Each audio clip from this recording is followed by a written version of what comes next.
A generational market top. The pressure is mounting for a market crash. There, I've stuck my neck out and said it.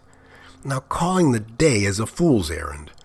But my spidey sense is saying soon, if only because others on the scent are certain it will wait until next year. Though I guided my clients through the lost decade of 1999 through 2009, I have never successfully called a top. But I'll do it anyway. What are some signs? That NVIDIA's market capitalization now represents 18% of the U.S. GDP and eclipses all of Japan's is only a symptom. That the Magnificent Seven stocks are responsible for 50% of the total gains of the S&P and are substantially the market, and that oil is screaming deflation at $60 a barrel despite all the economic and market hoopla. The Federal Reserve is in a panic, and that is a far more significant factor. Yes, Jay Powell is calm and collected on stage, but there is never a tell in the chair's expression, is there? George Bailey is at the teller's window. Let's examine the facts. The interventions of the Fed's launching of quantitative easings 1, 2, and 3 were never resolved or worked through the system. Never paid for. Ever. Before the Great Recession, the Fed's balance sheet of U.S. assets, which they hold to control liquidity, buying bonds to inject cash and selling them to absorb it, was under $500 billion.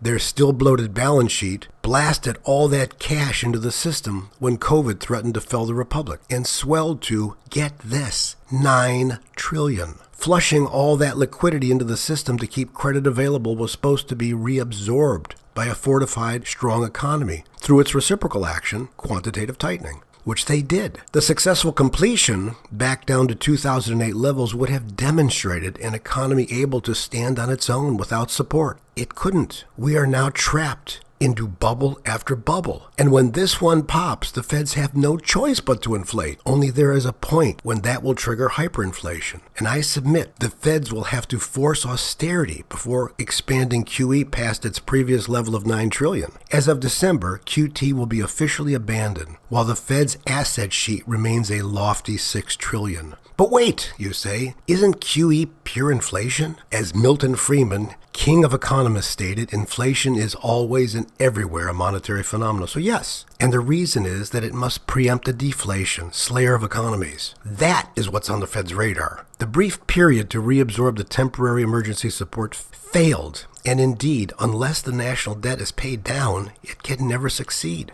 But inflation was just announced at 3%. Curious, isn't it? And further, you protested, unemployment is only a robust 4.3%. What's not to like? Isn't this almost the sweet spot of full employment and low inflation that's nailed above the door of the temple? Oh, but it's the administration pressuring the Fed to tempt providence. No, it's not. The Fed is terrified that the party has already stopped, but they'll never say so publicly because it's confidence that keeps the music playing. Now, I don't want your eyes to roll up by being too technical, but something significant happened to force their hand recently into reversing the back-to-normal tightening, in addition to dropping rates in the face of such an ostensibly strong economy. That's called a repo system, wherein banks buy or sell government securities with the Fed like a pawn, pledging to buy or sell it back shortly in days to get the interest. This was set up as a safeguard to buy and sell dollars as a last resort to keep markets fluid. However, just like in 2019, the system exploded lately, signaling no liquidity in banks. That Jay Powell even mentioned this openly in a press conference is remarkable, and it's tacit proof of its gravity. I invite you to Google reverse repo for a better understanding. How could this have happened?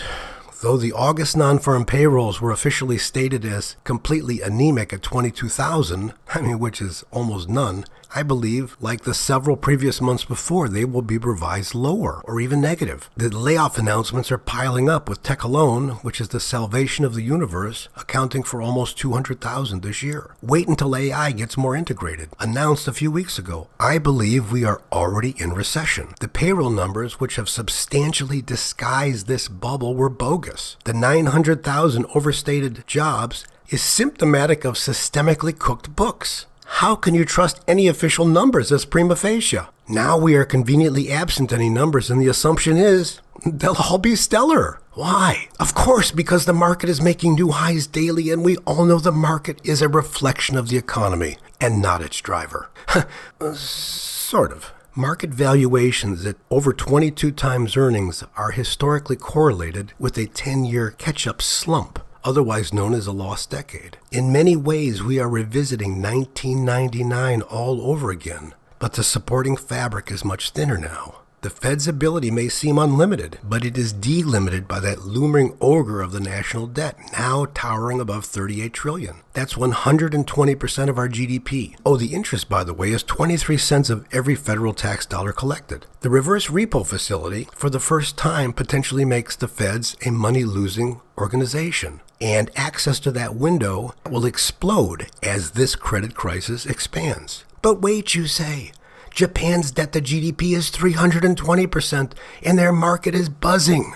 What if the market was the tail wagging the dog? Again, the present U.S. market values are so distorted that a 40% correction would leave this bull market intact. In parting, I mentioned that socialism's appeal is growing because as the Fed reflexively inflates to save the system every time, the wealthy inordinately prosper with all those investable assets, while the added inflation only pushes the middle closer to the lower class. Right now, today, auto and credit card delinquencies are at 2008 levels and climbing. Recently restored student loans are having similar statistics. America is ever more a K-shaped economy with a growing separation between rich and everyone else. Rate cuts don't trickle down to the Amazon credit card interest of 24%, but rather boost the assets to the wealthiest 10% who continue to represent over half of the domestic consumption. Should the market ruin their plans, that crutch too will fold. This does not even bring the potential of AI job displacement to millions, not of travel agents, but the mid-level management, and the encroaching imminent insolvency of the social nets of Social Security and Medicare. It will all resolve if you just believe. Click your heels together. Every dip has proved to be a buying opportunity. Now, most prognosticators recommend that despite all the negative Nellies, like me, dance until the music stops.